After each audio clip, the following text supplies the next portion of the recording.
Yo! Whew. I just got done taking a nice jog. Currently at my hotel right now. I got done taking a beautiful jog. I'm trying to get into the rhythm of getting more fit because sitting in this truck all day, every day, man, it can become a, as my man Shikamaru would say, it can become a drag. It does a lot on the body, a lot of wear and tear. You're sitting down for like 8 hours, 10 hours a day, man. Besides that, if you don't know who I am, I'm Hot Shot Bennii. Me and my dad started a trucking company. If you do not know, we don't drive semi-trucks, we drive pickup trucks. Here's what we're talking about today, okay?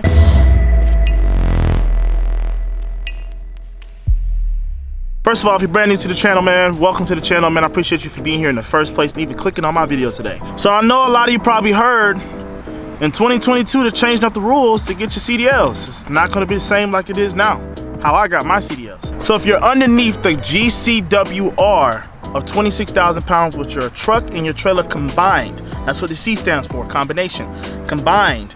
When you combine that together, the Ram or the Ford or the Chevy or whatever pickup truck you decide to use, paired with whatever trailer you're deciding to use, has to be underneath 26,000 pounds. So if I got a 2500 pickup truck paired with a 14GN, that 2500's GVWR would probably be either between 10,000 or I think it's 12,000. Paired with the 14GN would have been right there at 26 or underneath 26. So because my setup is a 14GN, 22GN, it's over 26,000 pounds. So I was able to go into the DMV, take my written test to get me my permit. I got my learner's permit, which is your CLP, Commercial Learner's Permit. I got my learner's permit. After I got my learner's permit, I got on the road with my dad who already had his CDL. He went to school, got his CDLs. He already had his CDLs. And I learned how to drive with him over the course of, I think it was about 2 to 3 months. Your CLP allows you to have your Commercial Learner's Permit for up to 6 months. I think it's 6 months or 8 months. Don't quote me on it. I think it's about 6 months or 8 months. And then you can go get your commercial license. Then took the truck and the trailer and went to go get my commercial license. What is the downside to doing it like that? The downside is I have a restriction on my manual transmission and I have a restriction on air brakes. If you can find yourself like a 2nd gen with your 22GN trailer and you can manage to put air brakes on your truck, then you won't have any restrictions at all. That's how I got my license. So let's get into the main topic of the conversation anyway, which is the new law that passes in February 7th, 2022. Whatever that was. Fmcsa, February 7th, you will no longer be able to get your commercial license like the way I just described. No longer. You will have to go to school. Now some people are like, okay, they've been doing that. Hear me out on this. Here's the difference between going to school in 2022 to going to school in 2021. In 2021, school costs about, I've heard people say $4,000 to $6,000 for a school. Some companies will pay you to go to school. They will pay half of it up front. So let's say your school costs $6,000 and you're getting on with, let's say, Maverick. Appreciate you, man, for giving the information because that was just some real valuable information. He knows who he is. I met him at the truck stop a couple days ago. They're gonna pay half the school up front. That's $3,000. Over the course of your contract, hear me out, contract that you have with them, that means you have to drive for them for a year. The contract that you will receive, you will have to pay it back over a course of time. Now let's say you decide you get into trucking and you don't like it, but yet these people paid for your school. Well, guess what's gonna happen? They're gonna tell you, well, guess what? Instead of paying that $3,000, you're gonna have to pay the whole $6,000 by yourself. That's just 2021. Imagine when you get to 2022 now and you have school and that's it, you have no other option. Right? 2022, check this out. Training Provider Registry. I don't know if this has already been a thing. Summer of 2021, that means this past summer or this summer that we're currently in right now, training providers will be able to register beginning in summer of 2021. So what that tells me is there's only gonna be a handful of people who actually can do this testing. Like I said, comment in the comment section if you feel free to give us some more information. The list of training providers will be available at the end of 2021. It will be made public and made available so you can see who you can go to go get your go to school for and stuff like that. What I hear that is, I hear that it's gonna weasel out a certain amount of people who can probably give out the test. That's what I'm hearing. I could be wrong, but I think it's gonna weasel out a couple people who are giving out the test. That's what I'm hearing. That being said, who does this affect? If you have a Class B and you're trying to get your Class A CDL, it applies to you. If you don't have a CDL at all, it applies to you. Simple as that. Class B and upgrade to a Class A, it applies to you. If you don't have a CDL at all, it applies to you. With that being said, what exactly is going to be on this school or in this school? Like, is it going to be any different or is it going to be the same? Well, I don't know if it's going to be any different, nor have I ever went to a school myself. Maybe I should go to one because all the things I've been going through lately, I'm thinking about going to school. So what is this class going to consist of? Basic operations. This is what's going to be in the first part of your school or whatever. I'm just reading straight from the website. Control systems dashboard, okay? Pre and post trip inspections, basic control, shifting, operating transmissions, backing and docking, coupling and uncoupling. Class A only though, that's only for Class A. All right, the second part is gonna be safe operating procedures, visual search, communication, distracting driving, speed management, space management, night operation, extreme driving conditions. Advanced operating procedures, this is the third part. Hazard perception, skid control, recovery, jackknifing, and other emergencies. Railroad highway grade crossings. The fourth part, vehicle systems and reporting malfunctions. Identification and diagnostics of malfunctions.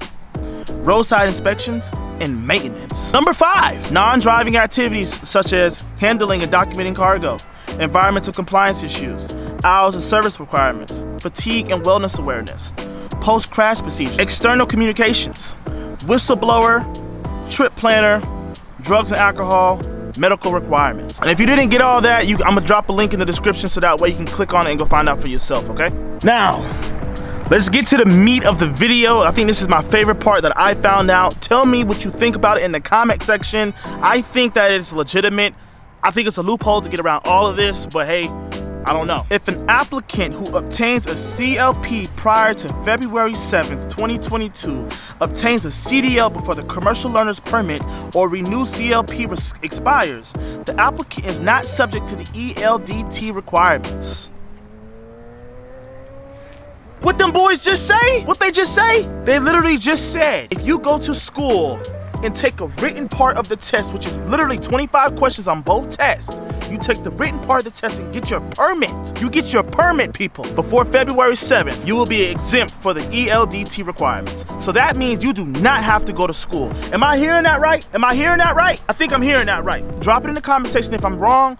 I think I'm hearing that right. I think that's the biggest loophole in this right now. If you go get your permit before February 7th, you literally go in there, you take a 25 question test on both parts. It's 2 parts.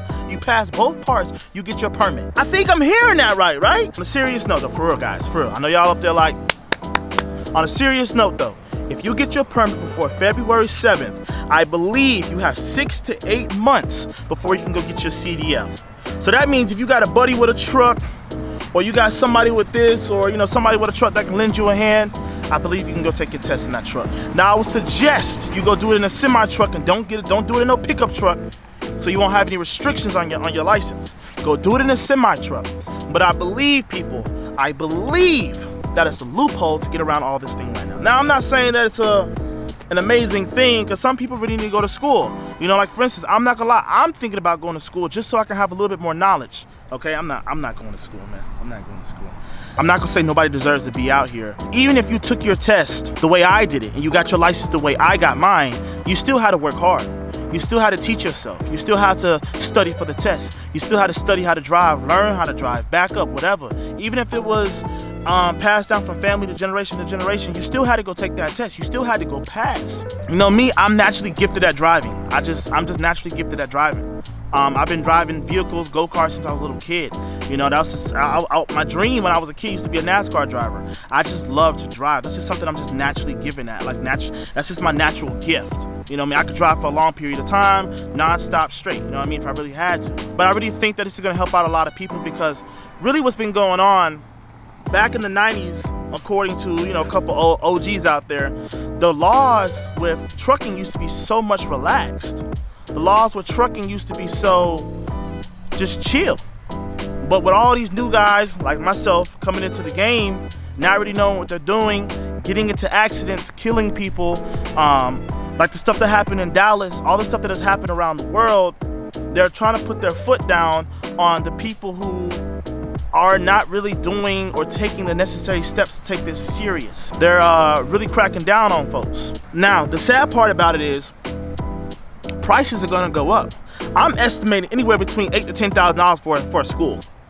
That's what I'm guessing. Tell me if I'm wrong. Tell me what you think, because I'm thinking anywhere between $8,000 to $10,000. That's a lot of money. And then for a company to lock you into that type of agreement, you're not gonna want to quit. It's all a game though, man. I mean, at the end of the day, this world is ran by money. It's just a way to make more money. At the end of the day, you're not gonna want to leave. Who's gonna want to quit knowing that if you quit, this company's gonna put $10,000 on your name? No, sir. And instead of it being a year contract, I estimate it to be a little bit longer of a contract. Now, to us, to the regular person, that may sound like a long time, but it's really not a long time. If you're doing OTR, 2 years is gonna go by just like that. Next thing you know, you're gonna have a beard. You may have a kid somewhere that you don't know about. Nah, but on a serious note though, man, I know some people are like, man, it sucks, but at the end of the day, it's the necessary steps to weasel out the people who are doing the loophole way to get their CDLs. Now, I know y'all gonna be like, well, Bennii, you got yours the loophole way. I did, because, you know, we had to do what we had to do. And you see what's going on with me. You know, I've got a violation here and a violation there. So it's not saying that you going to class is going to stop you from getting a violation. Don't get me wrong now. You still got to do your part when you come out here. If y'all enjoyed the video, man, I appreciate y'all for tuning in, man. It's been your boy Hot Shot Bennii, man. Make sure y'all subscribe. We also got the clothes that just recently dropped, man. Make sure y'all go check those things out, man. Them things is going crazy, man. Appreciate you all y'all for showing some love. Every single last one of y'all who showed some love. I need to drink some water because my mouth is dry. I appreciate y'all, man. Real talk. I'm going to go finish up my jog. And I appreciate y'all for being who y'all are, and I love y'all. Be safe.